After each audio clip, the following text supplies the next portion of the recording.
Hai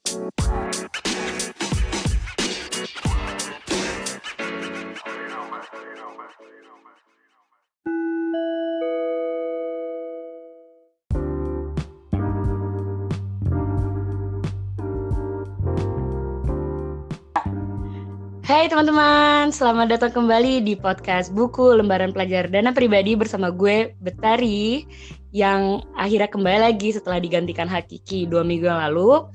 Jadi minggu lalu emang kita nggak keluarin podcast karena lagi seru kan nih sama pemilu, jadi kita mau fokus aja nih ngeliat nih situasi di teman-teman kita di Indonesia tentang pemilu, dan akhirnya kita memutuskan untuk kembali hari ini. Dan kali ini gue akan ditemani oleh teman kita tersayang yang kuliahnya di Jepang, baru saja lulus beberapa minggu yang lalu, Imawati Harun Ruhyana atau yang biasa dipanggil Ima. Halo Ima.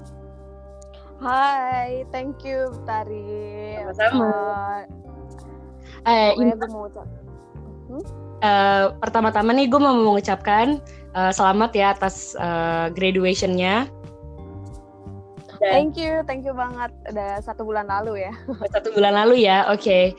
Jadi lo akhirnya lulus nih setelah 5 tahun kuliah nih di Jepang. Ambil urusan global business ya di Osaka University, betul? Ya, tepatnya di Osaka University of Economics and Law. Oke. Nah, 5 tahun sekolah nih, Ima. Kalau misalkan di Indonesia mungkin 5 tahun itu kan kita nggak sama nih ya. Kalau di Indonesia kan lulus S1 tuh 4 tahun, lalu biasanya master itu 2 tahun lagi, berarti totalnya berarti 6 tahun. Nah, kalau 5 tahun kuliah di Jepang itu jenjang pendidikannya apa ya, Ima? Oke, jadi gue tuh memang ambil S1 kan di Jepang. Kemudian memang normal kuliah di Jepang itu selama 4 tahun, dan beberapa universitas, sebetulnya nggak banyak universitas yang menyediakan program 3,5 tahun gitu loh. Nah, di dalam jangka waktu 5 tahun itu sebenarnya gue bukan full di university, tapi gue persiapan dulu untuk masuk universitas. Karena sebelum masuk universitas itu untuk anak S1 diharuskan memiliki kemampuan bahasa Jepang minimal setara dengan level N2 atau level kedua tertinggi dalam bahasa Jepang gitu. Nah, setelah gue lulus SMA, tepatnya bulan Juli, pada saat itu gue lulus SMA, dan bulan Oktober gue langsung pergi ke Jepang. Kemudian gue masuk sekolah bahasa di Jepang, di Osaka juga, itu selama 1,5 tahun, dan akhirnya gue ikut tes ke beberapa universitas, luluslah gue ke universitas ini gitu, ke Osaka University of Economics and Law. Jadi total itu 5,5 tahun dengan sekolah bahasa gitu. Kalau kuliah gue tetap normal selama 4 tahun untuk jenjang S1 gitu, Tari. Oke, jadi mirip, jadi keinget nih sama teman kita Hakiki yang di Jerman ya, rada mirip di Jerman, ada Stuttgart dulu setahun, lalu belum lagi les bahasanya, terus kuliahnya gitu ya. Ya, benar banget. Jadi kalau untuk program S1 itu, gue rasa sekitar berapa ya, 95% lah diharuskan menggunakan bahasa Jepang gitu. Memang ada beberapa universitas yang menggunakan bahasa Inggris, tapi itu hanya universitas-universitas tertentu gitu. Jadi bakalan sulit banget untuk nemuin universitas yang menggunakan bahasa Inggris di jenjang S1. Oke. Menarik banget infonya. Terus ngomong-ngomong nih, sekarang Ima udah selesai nih ya kuliahnya. Ada rencana nggak mau lanjut S2 atau apa mau kerja? Apa nih proyek kedepannya? Kalau boleh tahu, kalau mau share sama teman-teman. Oke, jadi sebenarnya gue berkaca dan belajar dari pengalaman teman-teman yang sebelumnya gitu, termasuk dari teman-teman yang mungkin kontributor dari LPDP ini, yang mana mereka S1 kemudian langsung S2 itu kayaknya menemukan kesulitan ketika mereka cari kerja gitu, terutama cari kerja di Indonesia ya, karena diharuskan adanya pengalaman sekian tahun dan lain sebagainya gitu. Nah, gue rencana memang ambil S2 tapi nggak untuk sekarang gitu. Jadi sekarang gue lagi ada proyek sendiri sebetulnya gitu. Nah, karena visa gue sampai bulan 11, jadi gue bakalan stay sampai bulan 11 mungkin atau bulan 10, dan mungkin 2 bulan ke depan gue bakalan balik dulu untuk untuk persiapan beberapa project gue. Kemudian gue juga balik ke Jepang lagi karena gue melakukan project itu nggak dilakukan sendiri gitu. I mean like sama teman-teman yang di Jepang juga gue lagi ada kerjasama gitu sih. Oke. Terus ada nih pertanyaan yang biasanya gue selalu tanya ke teman-teman yang dari teman-teman penulis di podcast. Seperti biasa, pertanyaan ini akan gue tanyakan juga. Di buku kita kan kita nggak banyak nih, kita cuma terbatas menulis sampai beberapa halaman aja. Ada nggak, Ima, cerita yang mau lo sampaikan yang tidak sempat dituliskan di buku, atau lo bahkan nggak kepikiran, terus pas udah submit ke editor terus bukunya cetak, tahu gitu gue ngebahas tentang itu tuh, ada nggak nih pesan-pesannya? Oke, jadi kalau untuk di buku, kalau untuk di tulisan gue sendiri, gue rasa benang merahnya tuh udah tersampaikan gitu ya. Cuman memang nggak spesifik. Nah, yang sangat ingin gue sampaikan, itu terutama untuk orang-orang yang biasa nanya ke gue bagaimana sih studi di Jepang, terus bagaimana awal mula dan lain sebagainya. Gue sangat ingin menyampaikan kepada mereka bahwa ambil S1 di Jepang itu memang harus difikirkan sematang-matangnya gitu. Kalau lo tahu, mungkin di Indonesia ada beberapa agen yang berkedok mengantarkan anak Indonesia untuk berstudi di Jepang gitu. Nah, agen tersebut tidak menjamin anak-anak Indonesia bakal lulus ke salah satu universitas di Jepang gitu. Tapi agen tersebut hanya bisa memasukkan siswa atau siswi tersebut ke sekolah bahasa gitu, yang mana memang ya namanya sekolah bahasa itu kan milik swasta ya, dan mereka basically bisnis gitu, jadi meraup untung sebanyak-banyaknya. Jadi mereka terima-terima aja, nggak ada proses seleksi, jadi tentu saja semua orang bisa mengakses kursus-kursus tersebut ya, tapi tidak ada garansi kalau mereka diterima di universitas gitu. Betul banget. Jadi untuk masuk ke universitas itu ada banyak sekali yang harus disiapkan, terutama kemampuan bahasa gitu. Jarang banget ada orang yang misalkan 1,5 tahun atau 2 tahun mereka bisa mampu langsung masuk ke universitas, karena memang cukup sulit. Kalau dikatakan cukup sulit, bahkan sangat sulit gitu. Jadi kalaupun kalian mau masuk ke universitas di jenjang S1, lebih baik cari beasiswa di Indonesia, yang mana universitas kalian itu sudah terjamin kalian bakalan masuk ke universitas gitu loh. Nah, ini case-nya ada beberapa juga teman gue yang akhirnya setelah lulus sekolah bahasa mereka balik ke Indonesia karena mereka tidak diterima di universitas manapun gitu. Dan agen yang memberangkatkan mereka pun ya tidak bisa berbuat apa-apa karena memang itu sudah bukan tanggung jawab mereka gitu.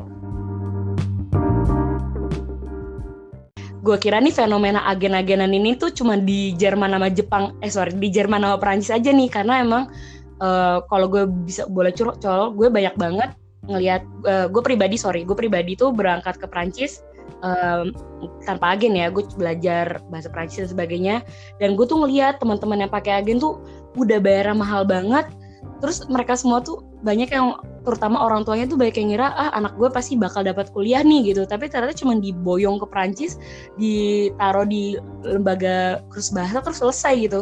Jadi tanpa menyebut merek nih, sebanyak apa sih, Ima, agen-agen yang ngeboyong anak-anak Indonesia ke Jepang tanpa garansi apa-apa gitu? Iya, gue sih jujur gue belum tahu ya seberapa banyak, karena gue juga belum melakukan banyak istilahnya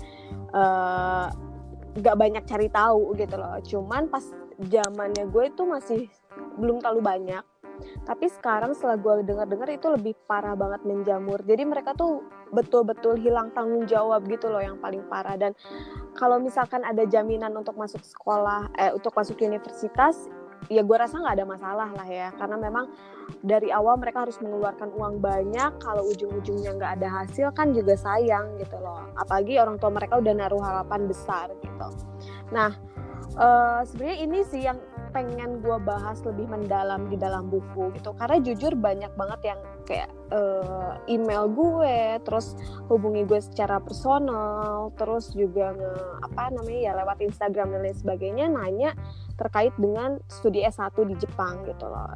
Which is gue sendiri nggak merekomendasikan mereka untuk studi S1 melalui agen, karena benar-benar gue juga ngalamin ya, karena jujur gue juga berangkat dari agen, dan gue kadang kesel sih, dalam artian gini loh, kita tuh berangkat, ya udah berangkat, gue masuk sekolah bahasa, dan ya alhamdulillah sih sekolah bahasa gue bukan sekolah bahasa yang abal-abal, karena pada saat itu masih jarang banget kan sekolah bahasa. Terus pas gue masuk universitas sama sekali nggak ada bantuan gitu loh, nggak ada bantuan dari agen tersebut.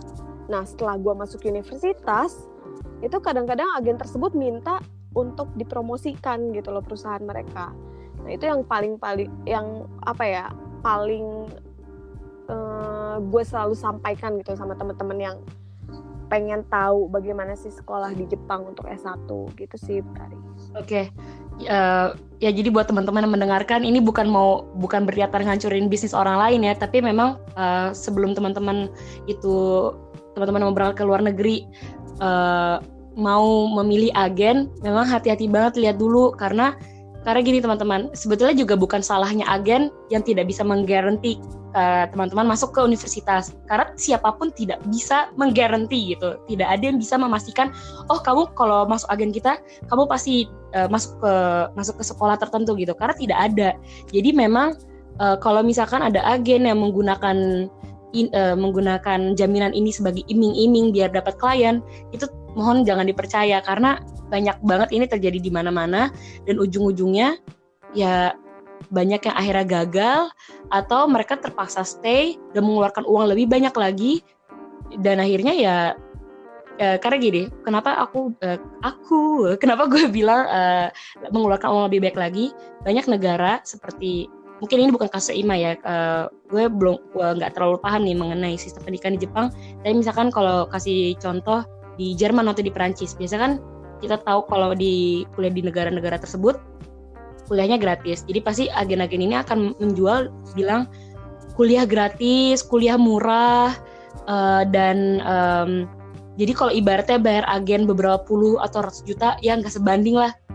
Tapi sebetulnya in the end kalian akan bayar lebih besar lagi gitu. Jadi cuman ini, makasih banget buat Ima untuk ngingetin kita untuk ngebahas ini, karena bisnis-bisnis tersebut tuh ujung-ujungnya yang merugikan banyak teman-teman kita gitu. Ya benar banget. Sebetulnya ya gue di sini bukan mau membeberkan keburukan dan lain sebagainya, karena ya ibaratnya kita beli shampoo lah gitu. Kita beli shampoo, kemudian sampo itu ternyata di iklannya sampo itu untuk melembutkan rambut, tapi ternyata rambut kita nggak jadi lembut. Itu kan kita juga nggak bisa nyalahin siapa-siapa ya. Iya betul. Nah di agen ini juga gue nggak tahu ya sekarang agennya seperti apa, maksudnya apakah ada perubahan sistem di dalam perusahaan mereka dan lain sebagainya gitu, sehingga anak-anaknya bisa lebih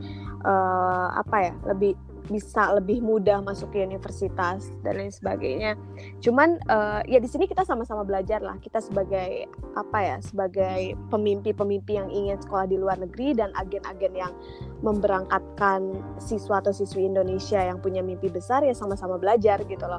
Kalau misalkan sekarang ada yang dengar nih salah satu agen penyalur atau agen yang sering memberangkatkan siswa-siswi Indonesia ke luar negeri untuk belajar ya pastinya, mungkin kalian juga bisa lebih memahami lah karakteristik negara tersebut seperti apa, kemudian sistem belajarnya seperti apa, karena gue sih ngelihat agen tersebut tuh kurang paham gitu loh. Mereka tuh terlalu menganggap enteng dan menganggap mudah untuk bisa tembus di universitas di salah satu negara gitu. Tapi pada kenyataannya kan tidak semudah itu ya, tidak semudah yang mereka pikirkan gitu.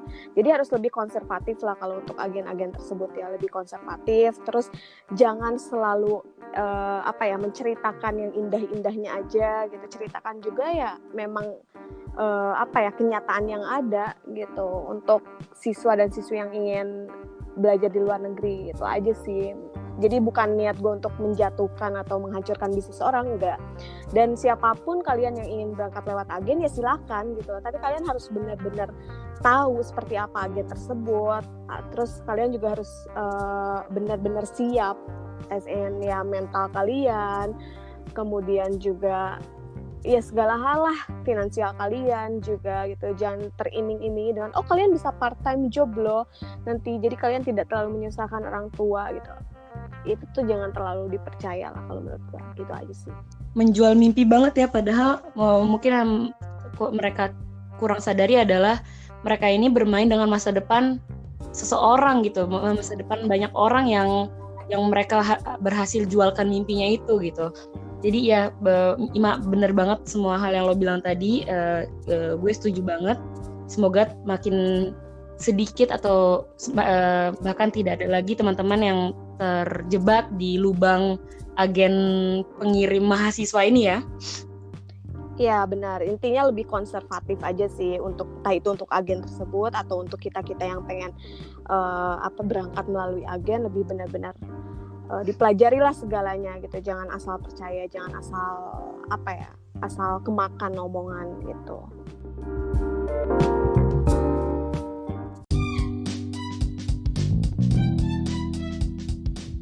Yaudah deh, kalau emang ngomongin agen sih kayak nggak akan ada habis-habisnya ya. bakal habis waktu kita buat podcast ini. Jadi, tadi lo sempat ngomong waktu lo pertama kali nyampe di Jepang, nggak sebanyak itu orang Indonesia. Apakah mungkin ini related sama turis-turis Indonesia makin banyak datang sejak urusan visa tuh jadi lebih gampang gitu buat turis Indonesia. Jadi orang mikir, jadi kayak tertarik deh kuliah di Jepang. Bisa jadi sih kalau menurut gue, tapi yang paling isu yang benar-benar sedang lagi diangkat di Jepang itu, karena memang Jepang itu kan basically mereka kurvanya terbalik ya, beda sama Indonesia gitu loh. Bonus demografinya memang benar-benar maksudnya nggak ada bonus demografi gitu. Nah, Jepang sendiri mereka istilahnya kurang anak muda, jadi lebih banyak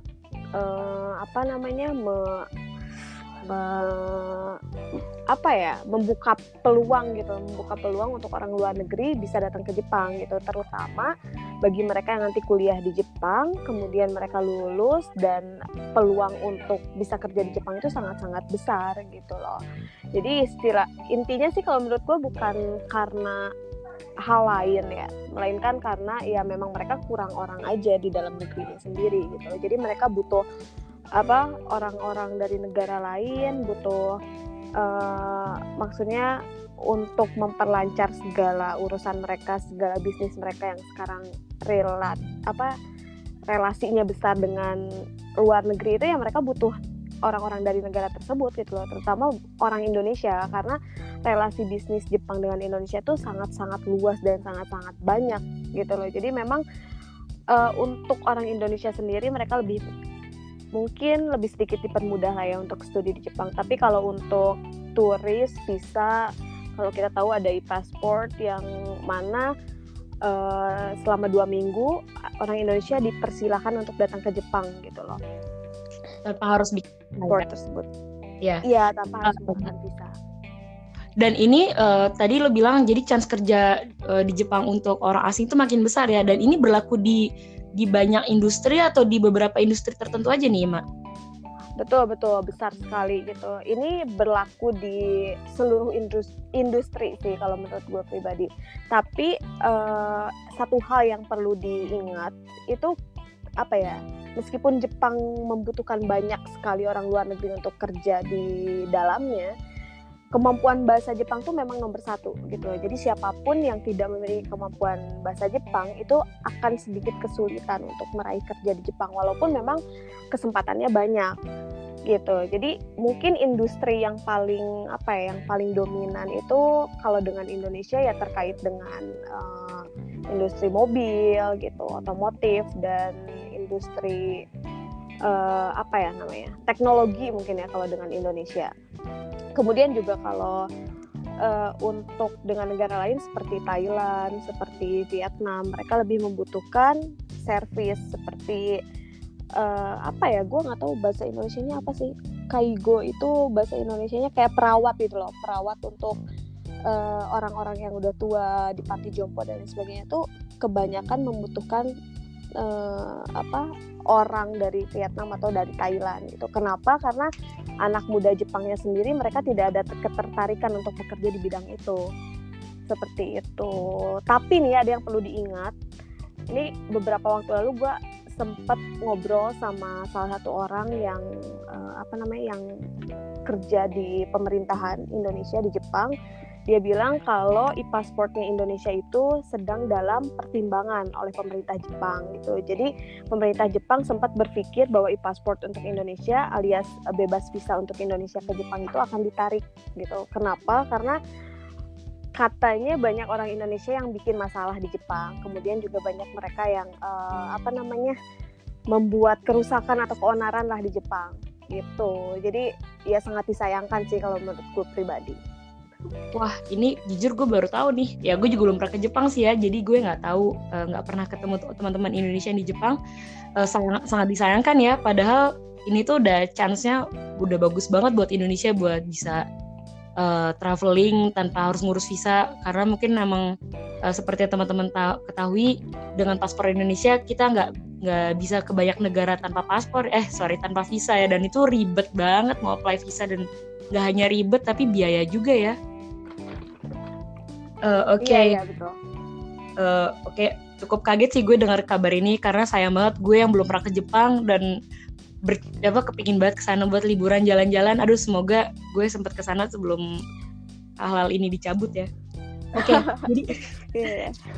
jadi gini Ima, gue juga baru menyadari nih di buku LPDP lo nih satu-satunya pelajar Indonesia yang berkuliah di Asia nih. Tadi lo udah banyak cerita hal tentang Jepang ya, kurang lebih tentang, apalagi menarik banget ada chance kerja yang tinggi, mungkin buat teman-teman yang mau mencoba berkarir di luar negeri. Berarti Jepang tuh menarik banget nih. Nah, untuk teman-teman yang kira-kira mau ke Jepang untuk kuliah, Ima boleh share nggak dulu pengalaman Ima waktu baru nyampe di Jepang, pertama di Osaka nih, kotanya Ima, ada nggak culture shock-nya? Karena kan kalau misalkan kemarin nih kita sempat ngobrol sama teman-teman yang kuliah di Eropa, mereka cerita gimana tentang culture shock mereka selama mereka di Eropa. Nah, Ima yang sebagai pelajar yang masih stay di Asia tapi di Jepang, culture shock-nya nih dalam bentuk apa nih Ima kurang lebih? Wah, itu banyak banget sih, jujur banyak banget. Dan mungkin culture shock-nya itu hal-hal yang kita sendiri nggak pernah kepikiran. Dalam artian Jepang itu kan sangat Jepang itu bisa dibilang negara modern yang masih menjunjung tinggi tradisionalisme gitu loh. Jadi kayak contohnya gini, contoh kecilnya ya.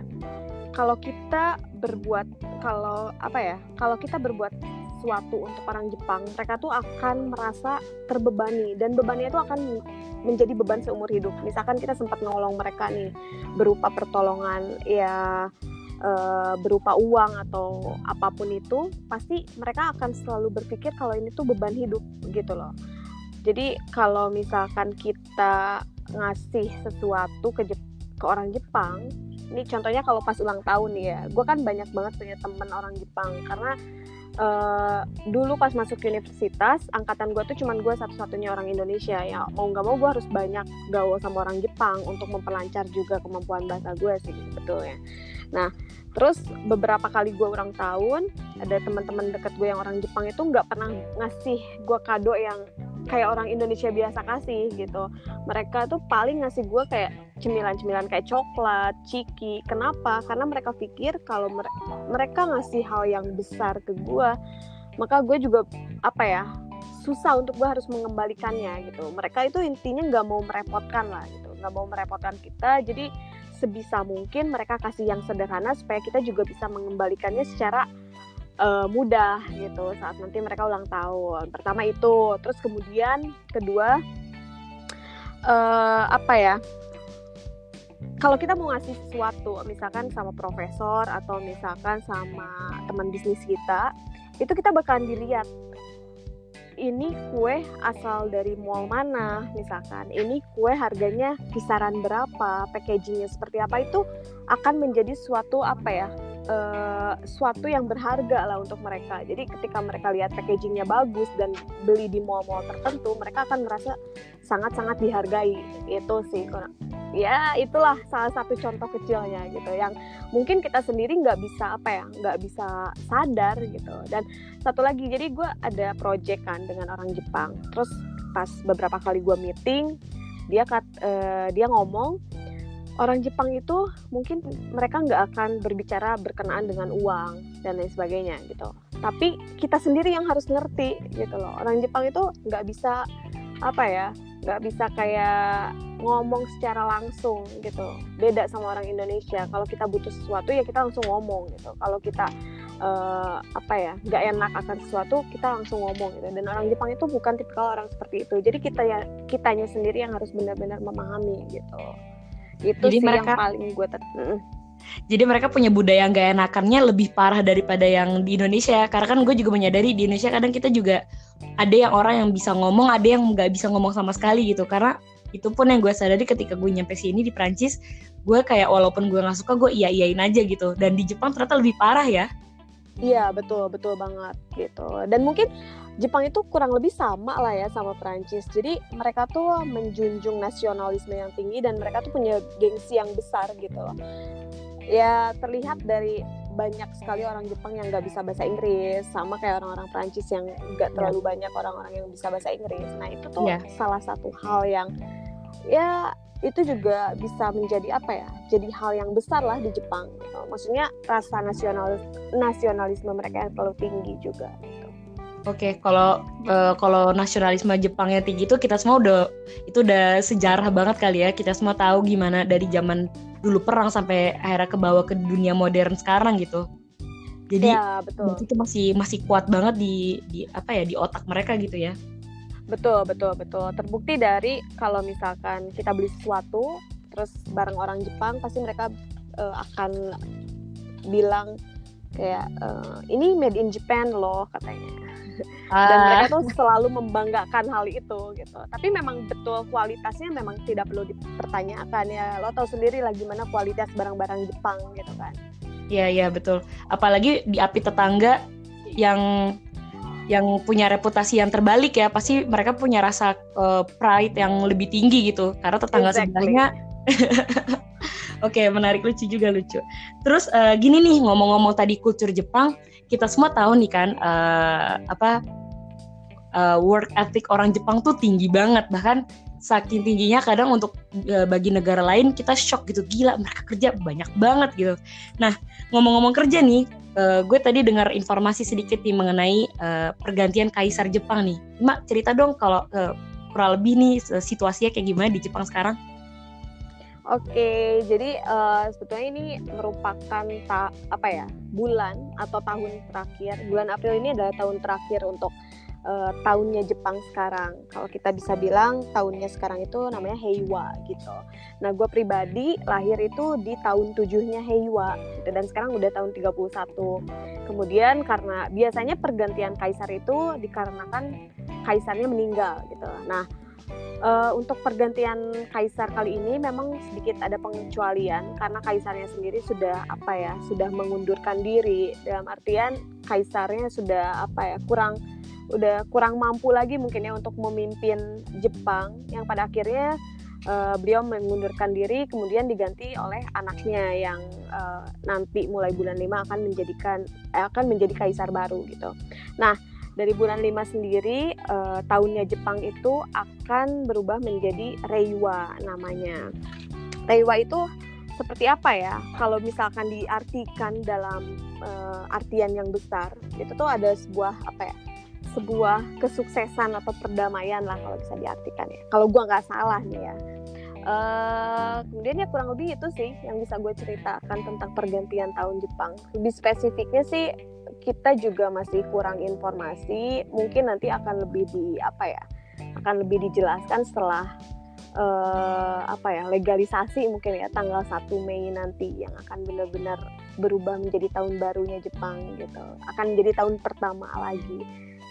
Gitu sih.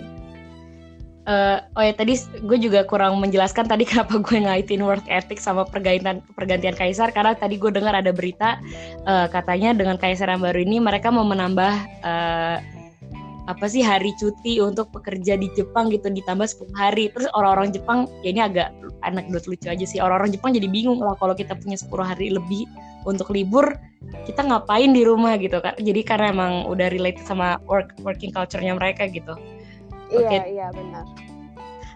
Terus nih tadi kita udah lumayan ngobrol nih tentang kehidupan dan kultur Jepang. Cerita juga dong Ima tentang kampus lo nih, Osaka University of Economy and Applicable Law ya namanya. And correct. law. Oh oke, applicable dari mana ini? And law. Ya cerita dong ini tuh universitas swasta atau publik atau bagaimana nih? Oke, jadi ya balik lagi ya, untuk masuk ke universitas di Jepang dan jenjang S1 tanpa beasiswa itu bukan hal yang mudah. Dalam artian Jepang itu kan ada universitas negeri dan ada universitas swasta ya. Nah, yang negeri ini memang anak-anak jenjang S1 dari Indonesia itu kebanyakan, kalau gue bisa bilang 99% itu adalah anak-anak beasiswa. Yang which is Jepang itu punya beberapa beasiswa terkenal kayak Monbuka Gakusho atau dari Kementerian Pendidikan, kemudian ada beasiswa Mitsui Busan dan lain sebagainya gitu. Nah, anak-anak di Indonesia ini cenderung mengikuti tes beasiswa tersebut untuk jenjang S1, kemudian ketika mereka lolos beasiswa tersebut, mereka akan diberangkatkan ke Jepang dan mereka akan menempuh sekolah bahasa dulu selama 1 tahun sebelum mereka benar-benar masuk ke universitas. Tapi universitas mereka itu sudah ditentukan gitu, yang mana kebanyakan adalah universitas negeri. Oke, dan kenapa gue masuk ke universitas swasta? Karena seperti yang gue bilang tadi, gue masuk itu tes di Jepang gitu. Jadi gue bukan tes melalui jalur beasiswa di Indonesia, which is gue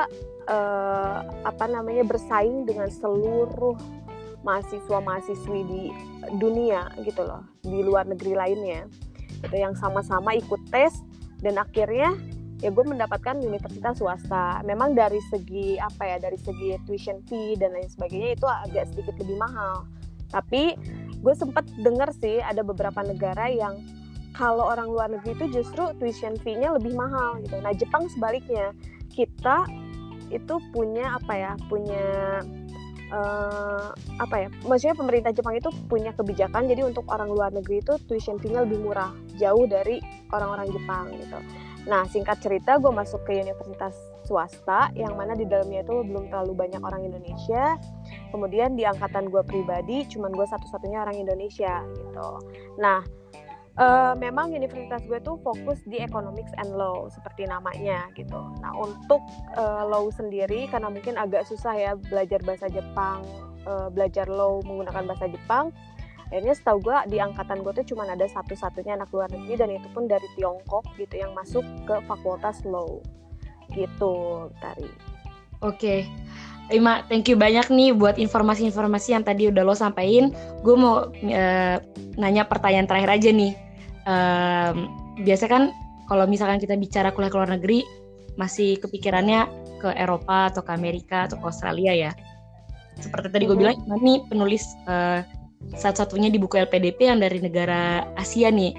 Ada nggak yang mau Ima sampaikan ke teman-teman, beberapa hal yang bisa meyakinkan teman-teman nih, ayo kuliah ke Jepang, nggak usah jauh-jauh ke negara Eropa itu. Apa yang bikin Jepang nih istimewa banget buat Ima? Sebetulnya sih bukan masalah jauh atau dekatnya ya, kenapa gue milih Jepang. Satu hal yang menjadi alasan kuat kenapa gue milih Jepang itu adalah ya seperti yang tadi gue katakan, Jepang itu merupakan negara modern yang masih menjunjung tradisi mereka gitu. Nah, di situ gue bisa konservasi bahwa Jepang itu memang negara yang istilahnya unik lah. Disitulah gue merasa tertarik gitu loh, gimana dengan kehidupan Jepang. Kemudian kalau misalkan kita bisa bilang bahasanya adalah bahasa yang baru untuk kita gitu, karena Indonesia kan pakai romaji, ayu, eo gitu kan. Nah, Jepang itu merupakan negara yang ya menurut gue pribadi sih menarik dalam artian tentang bagaimana kultur mereka yang bisa kita pelajari yang jauh sangat berbeda dengan Indonesia, etos kerja orang Jepang, kemudian tata tertib dan bagaimana cara mereka hidup, itu tuh pelajaran yang amat sangat besar. Kadang ya awal-awal gue datang ke Jepang tuh jujur gue merasa tersiksa gitu loh dengan dengan perbedaan antara Jepang dan Indonesia yang menurut gue tuh terlalu diatur gitu loh, segalanya beda dengan Indonesia. Tapi disitulah kita bisa belajar kita bisa melatih diri yang pada akhirnya 2 tahun, 3 tahun tuh udah kerasa banget gitu loh ketika kita pulang ke Indonesia. Hal kecilnya adalah gue sampai sekarang selama gue tinggal di Jepang, gue udah gak berani buang sampah sebesar misalkan sebesar beras gitu loh, 1 beras itu gue udah benar-benar gak berani buang sampah sembarangan gitu. Pasti gue taruh dulu di saku gue, dan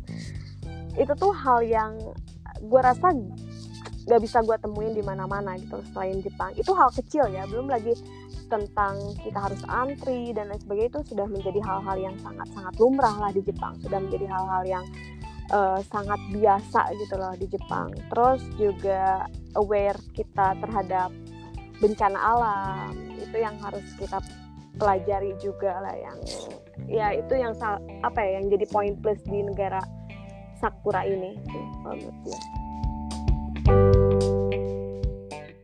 Oke, thank you banget Ima buat waktunya. Sekali lagi makasih banyak, infonya menarik banget. Nah, ngomong-ngomong nih Ima, untuk teman-teman yang mau kuliah di Jepang dan mereka mau tanya-tanya tentang kehidupan dan kuliah di sana, bisa ditanya kemana ya?